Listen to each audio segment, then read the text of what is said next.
Baba wa Taifa, Rais wa Jamhuri wa Kenya, niko tu na maswali kama tatu.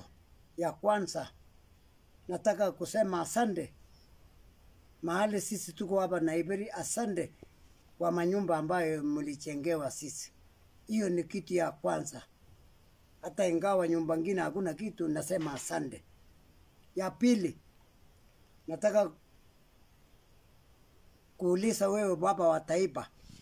Nimejaribu nipate wewe lakini imekuwa ngumu, na nimeamua ya kwamba mimi kama msasa wa Kelvin Kiptum nataka kuuliza wewe swali ya pili ya kwamba tuliitwa na Ababu Namwamba tarehe 20 mwezi wa 3 2024 tukaenda Riata House. Wakati tulipika huko tukaongea, Ababu Namwamba wakasema, akaambia sisi ya kwamba tunataka kupatia nyinyi pesa ya malilio, ambaye hata mpaka saa hii ndio mimi nilikuwa nataka ni kuuliza wewe.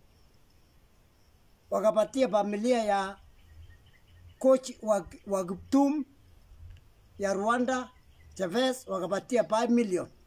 Niliona kwa macho yangu na bibi yangu.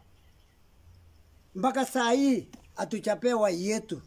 Sijui pesa hiyo yetu ya 5 million ilienda wapi. Ya pili, mpaka saa hii Baba wa Taifa,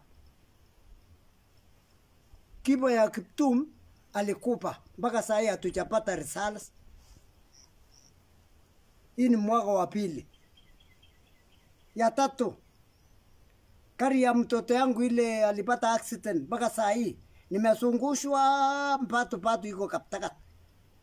Sijui yose kwa huko au nini, mpaka nimeweka mkono yangu juu, wache hiyo gari. Ni hayo tu, sina mengi ya kusema. Asante Baba wa Taifa.